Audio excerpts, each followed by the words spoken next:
Maintenant, le module 8.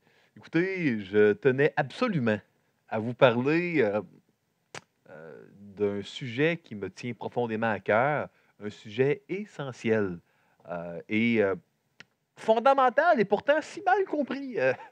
Honnêtement, dans un grand nombre de rencontres de counseling, maintenant, après un certain nombre d'années que j'ai une certaine perspective, je m'aperçois que souvent, ça se réduit et ça se distille à des problématiques à ce niveau-là. Vous aviez peut-être deviné, je vais vous parler du pardon, tout simplement.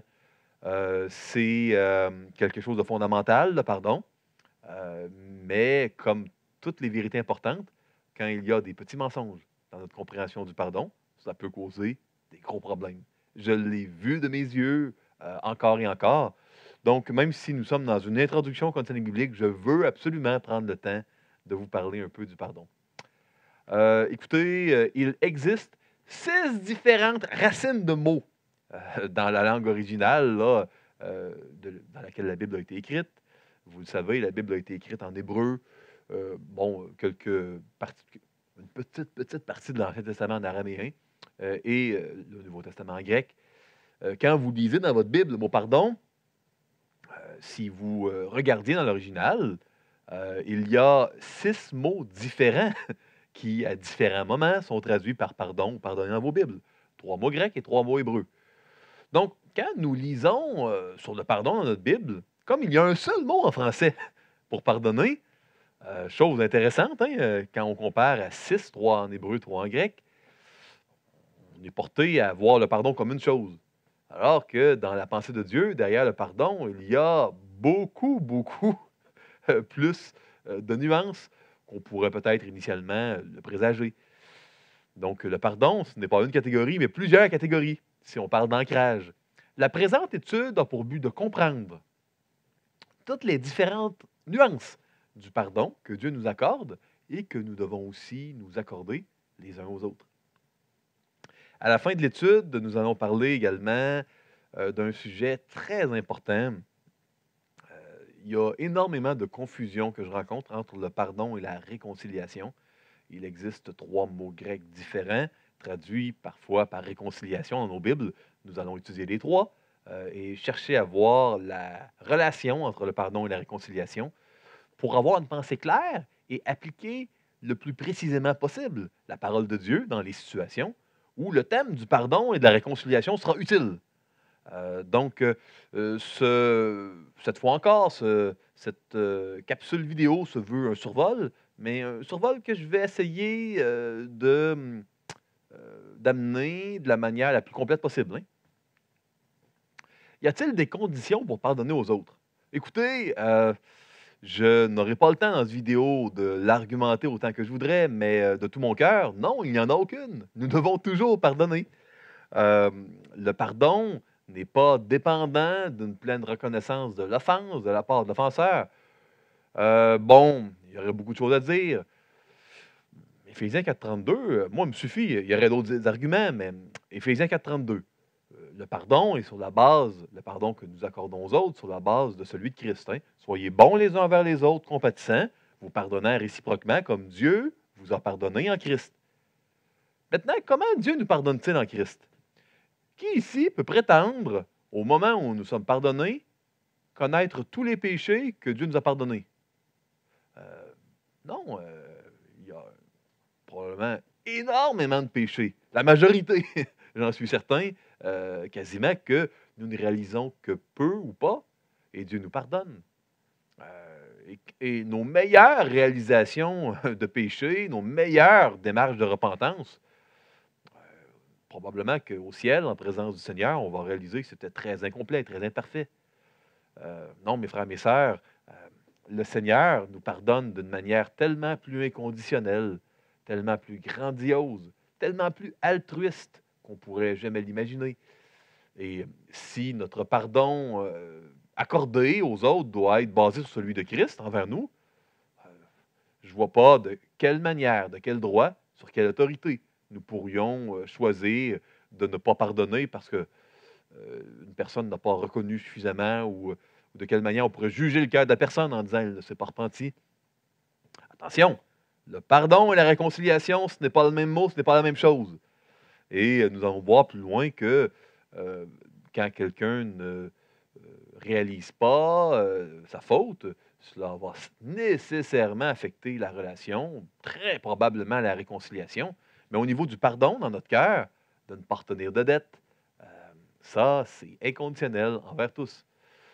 Il y aurait beaucoup à dire sur Luc 23, 34. Jésus dit, Père, pardonne-leur, car ils ne savent ce qu'ils font. Se partagèrent ses vêtements en tirant au sort. On voit l'attitude de grâce ici de Jésus. Le pardon est essentiel. S'il y a un verset pour le réaliser, un texte, devrais-je dire, deux versets, c'est bien Matthieu 6, 14 et 15. Si vous pardonnez aux hommes leurs offenses, votre Père céleste vous pardonnera aussi. Mais si vous ne pardonnez pas aux hommes, votre Père ne vous pardonnera pas non plus vos offenses. Écoutez, il y a plusieurs opinions théologiques sur ce verset qui semble inusité lors d'une première lecture. Je vous proposerai deux écoles de pensée.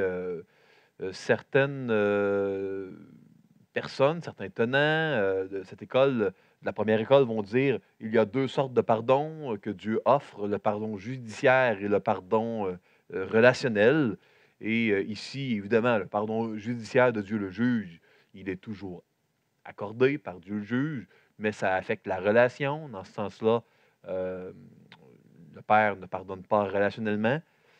Écoutez, bien que je constate qu'il y a plusieurs exégètes qui sont tenants de cette position, je ne vois pas nulle part dans les Écritures cette dissociation où là, Dieu pardonne et il ne pardonne pas en même temps. De plus, euh, je n'ai jamais vu nulle part dans les Écritures de la part de Dieu l'idée d'un pardon de péché qui serait relationnel.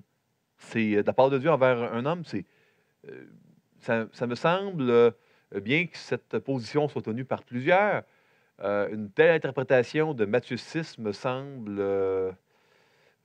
peut-être difficile à mettre en parallèle avec d'autres textes bibliques. Hein.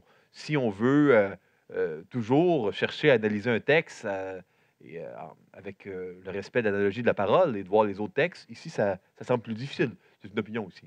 Hein. C'est une école de pensée tout à fait valide, la première, hein, mais je ne la partage pas.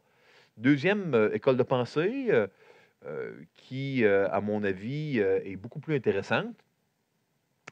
Un chrétien authentique peut avoir de la difficulté à pardonner. Ah, certainement, ne se réconciliera pas avec tout le monde. Un chrétien authentique peut vivre toute sa vie des émotions difficiles face à un offenseur, mais dans son cœur réussira toujours à pardonner. Donc, je crois qu'il est impossible à quelqu'un qui a réellement compris l'Évangile de ne pas pardonner du tout à quelqu'un. Il y aura toujours, et cela sera même un signe d'un chrétien authentique pour moi, quelqu'un qui réussira à pardonner en bout de piste. Euh, c'est une école de pensée qui n'est pas parfaite, elle non plus. Euh, il y a certainement certains parallèles bibliques derrière cela, dans les évangiles, derrière la doctrine de la persévérance des saints aussi.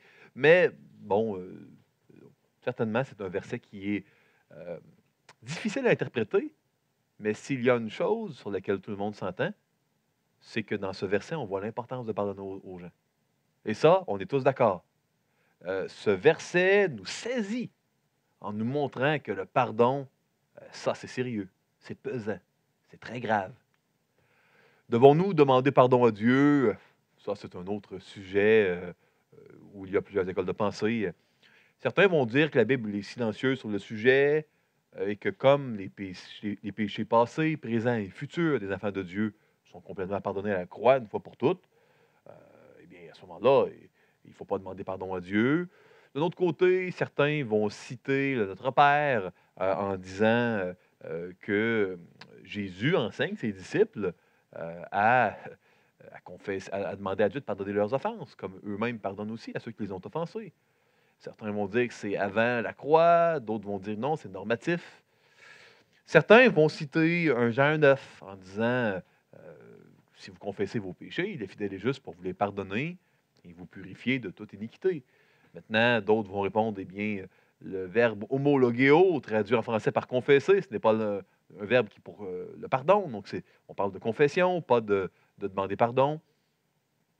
Je crois que l'important, que vous soyez d'une école de pensée ou de l'autre, c'est de confesser nos péchés à Dieu, hein, de lui dire qu'on reconnaît une faute. Et quand on lui demande pardon à Dieu, je crois que l'important, c'est de réaliser qu'on est déjà pardonné à l'avance, de le faire avec une foi qui est robuste. Euh, je crois que les guerres de sémantique ici ne sont pas très importantes. Et là, ici, il y a notre Père, hein, que j'ai cité un peu plus tôt. Pardonne-nous nos offenses, comme nous pardonnons aussi à ceux qui nous ont offensés.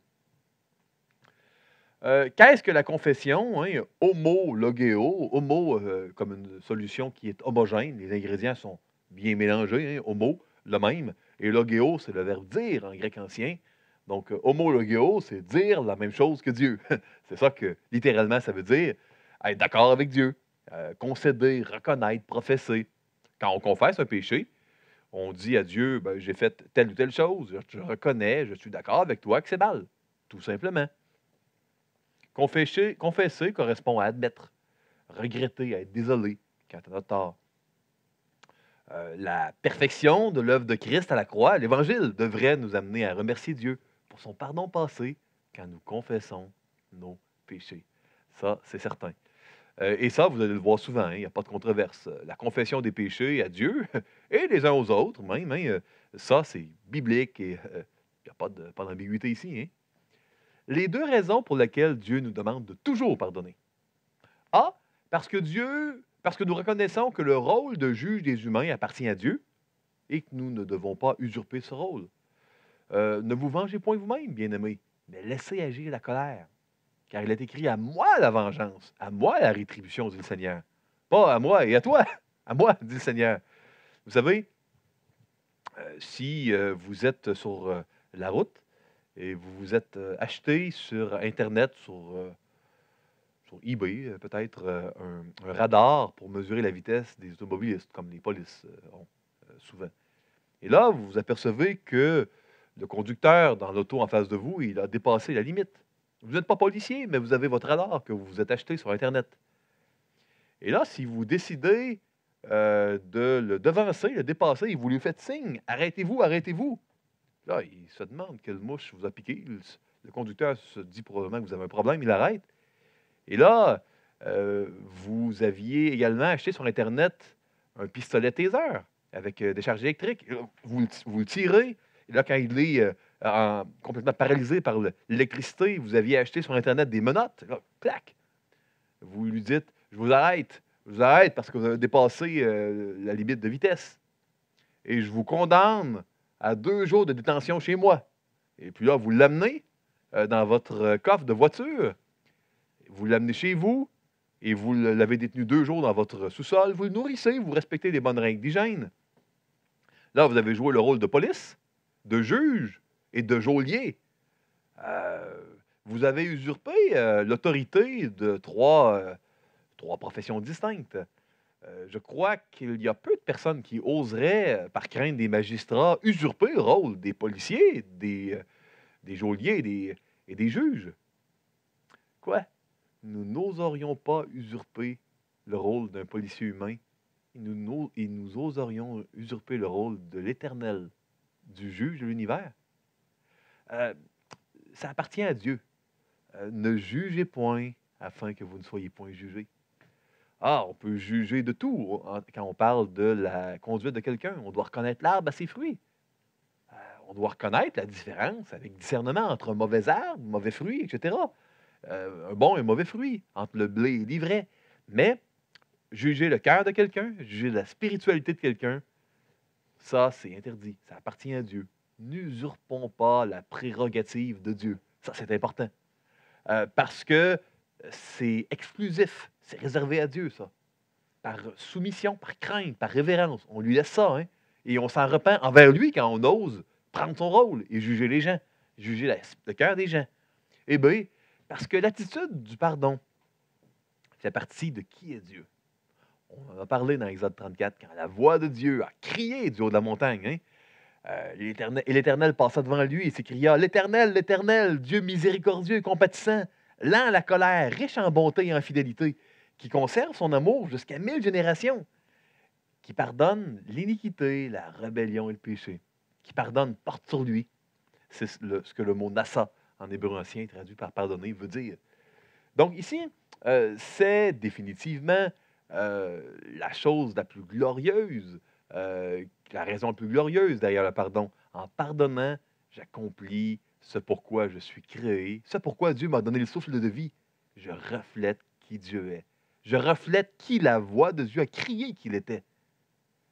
Pourquoi hésiter avant d'exercer ce privilège incroyable que les animaux n'ont pas, mais que nous, race créée, porteuse de l'image de Dieu, avons? Maintenant, ces fameuses 6 catégories, souvent, pas toujours, mais souvent traduit par pardon ou pardonner. Il y a aphiémie en grec, le pardon qui passe par-dessus. Et là, il y a l'idée de passer par-dessus, un peu comme l'ange exterminateur dans l'Exode, qui est passé par-dessus les maisons où il y avait du sang sur les linteaux de la porte. Ne pas se soucier. Il y a ici pardonner les offenses, laisser aller, tolérer. Ça, c'est passer par-dessus. Il y a le pardon qui est généreux, et c'est le verbe charizomai. Charis, qui en grec ancien, c'est le mot grâce. Donc, charizomai, c'est comme exercer la grâce ou faire la grâce. C'est vraiment, ce mot est parfois traduit par pardonner. Et là, évidemment, faire la grâce, oui, ça peut être traduit par pardonner, mais c'est donner une faveur gratuite, c'est non mérité. Par définition, le pardon, c'est faire grâce. Faire grâce, une petite grâce par rapport à Dieu qui nous a fait une grande grâce. Donner une délivrance à quelqu'un. Et il y a le pardon légal, apollo, hein, qui brise le lien. C'est vraiment le mot grec pour couper un lien. Quand, par exemple, on divorce, dans Matthieu 18, on coupe le lien du mariage. Quand on libère un prisonnier lors d'une amnistie, on coupe le lien, il n'est plus prisonnier. Donc ça, c'est vraiment un mot très fort où on coupe, on libère l'obligation que la personne a envers nous. Et c'est également utilisé aussi pour pardon. Ça, c'est très intéressant qu'on réalise la force et la saveur de ces mots. Maintenant, dans l'Ancien Testament, il y a le fameux mot nassa qui est utilisé pour porter sur nous, transporter, élever. Et c'est le mot utilisé dans Exode pour le pardon de Dieu. Et là, on ne l'a pas cité, hein, on a mis Exode 32, mais on aurait pu rajouter Exode 34, parce que dans Exode 34, c'est le mot qui est utilisé. Ici, il y a le mot talach, le pardon qui n'est pas pointilleux envers l'état commis. Ce verbe a la saveur d'être indulgent, de ne pas être sévère, de ne pas être impitoyable envers les torts, les offenses qui sont commis. Il y a le mot cafard, non pas l'insecte détestable qui parfois peut être présent, mais on parle vraiment d'un verbe. Hein. Ici, le verbe cafard, c'est ce qui pourrait être traduit en anglais par atonement, hein, l'expiation, le pardon qui paye la dette, qui expie. Et ça, c'est la prérogative de Dieu. Hein. Le seul qui peut pardonner cafard, c'est le Fils de l'homme. C'est lui qui a vraiment fait l'expiation. Hein. Dans l'Ancien Testament, l'Ancienne Alliance, Dieu pardonnait à l'avance par égard au sacrifice qu'un jour le Messie devrait faire, au moyen de sacrifices d'animaux. Mais l'auteur de l'Épître aux Hébreux est clair. Seul le sang de Christ pouvait vraiment effacer la faute. Et sans effusion de sang, pas de pardon cafard de péché. Hein? Ça, c'est certain. Couvrir, expier, apaiser, annuler, pardonner. Le mot expier serait définitivement le mot-clé ici. Quel est le délai adéquat? Il ne faut pas attendre. Le pardon est un processus continu. Le pardon est une décision, pas une émotion. L'émotion de pardon, on peut la rechercher, mais on n'a pas le contrôle final. Et si le tort est important, je pense à quelqu'un qui aurait tué un proche, quelqu'un qui aurait peut-être commis un abus sexuel. Il est possible que des émotions d'amertume nous hantent toute notre vie.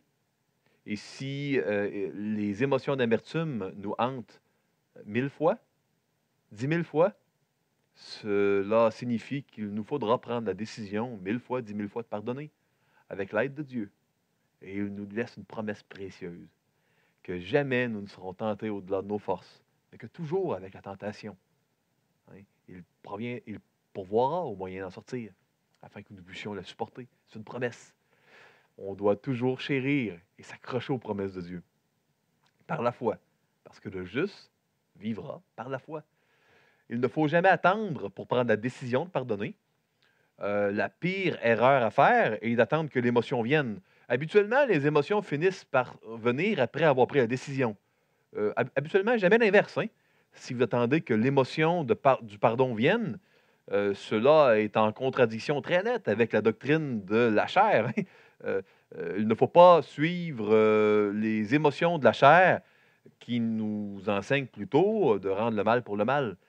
Mais à force de prendre la décision de bien faire, le Seigneur peut nous donner des délivrances quand nous marchons par la foi.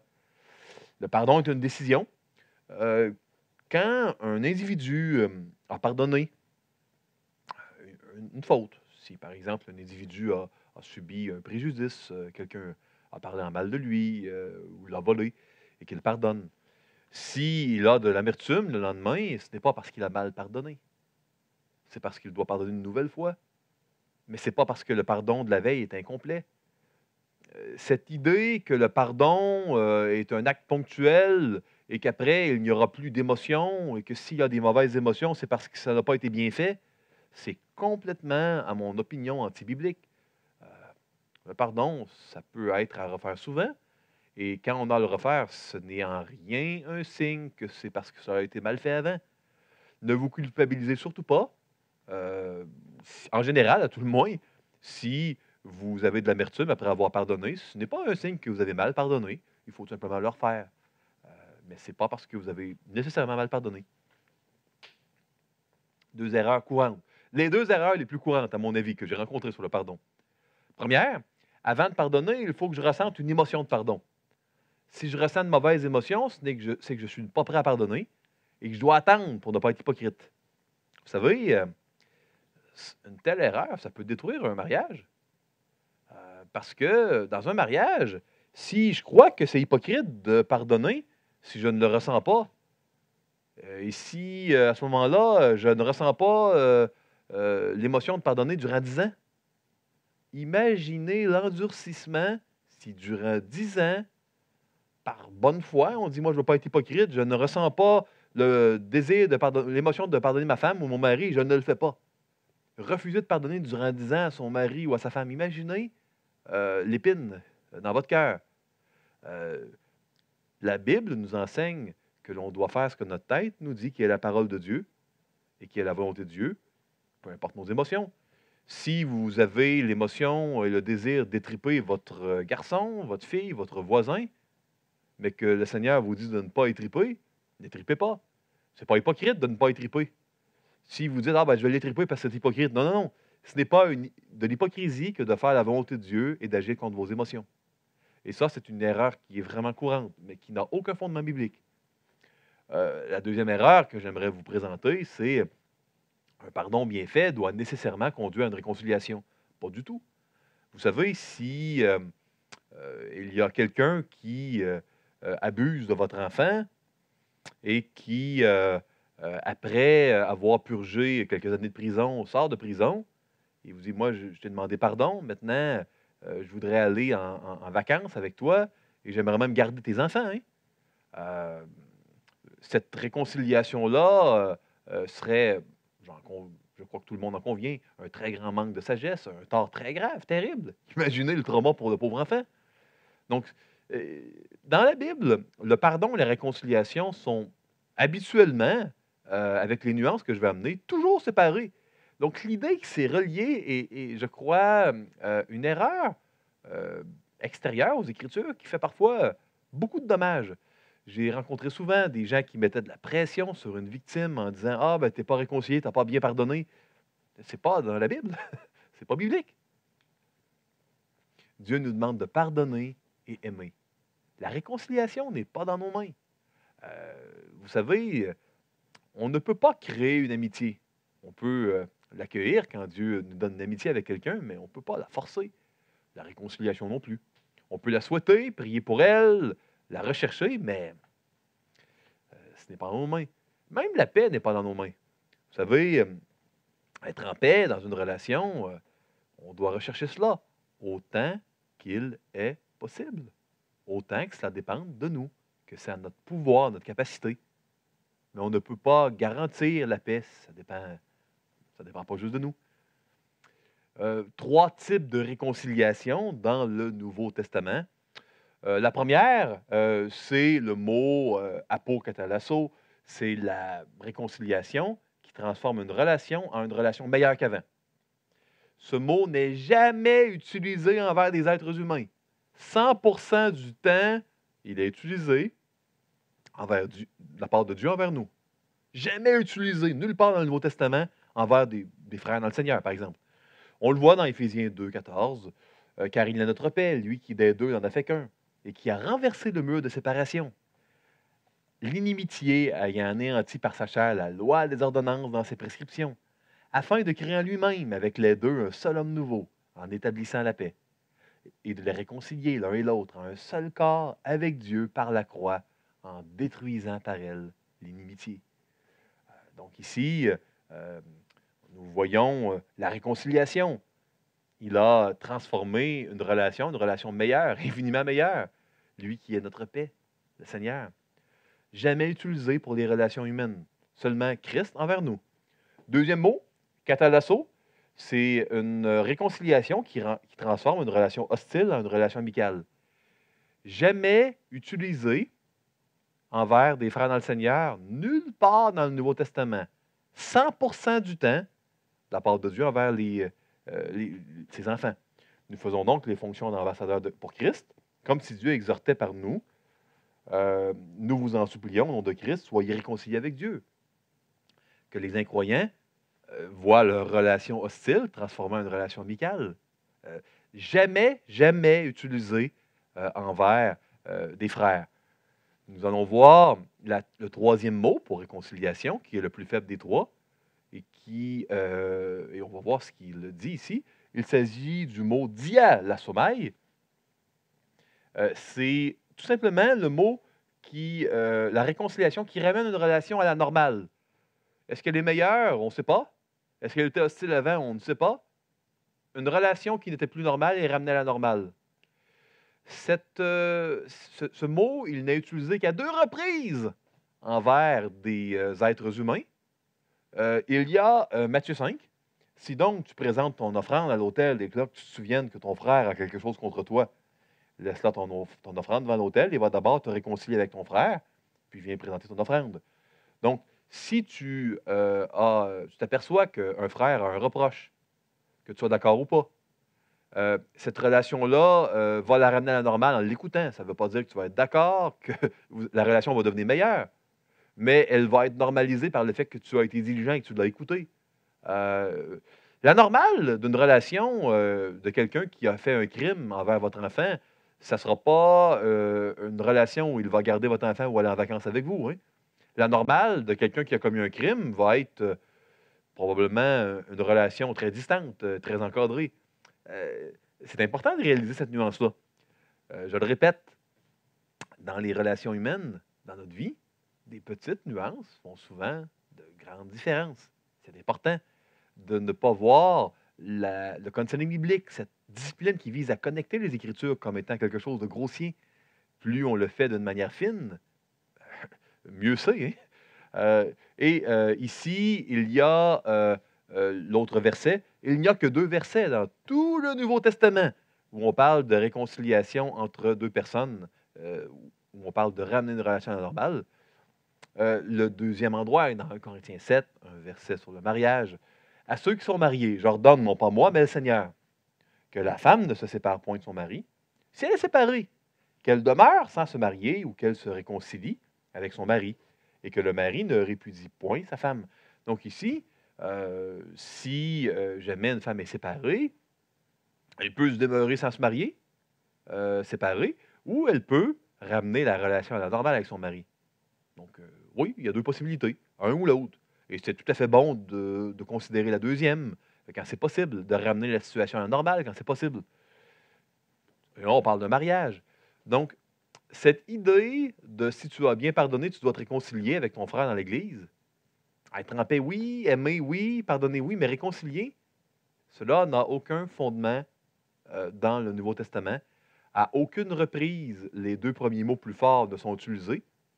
Si vous vérifiez leur occurrence à chaque fois, et le troisième, ramener à la normale, pour des gens mariés et pour quelqu'un qui a une faute envers toi, jamais nulle part ailleurs.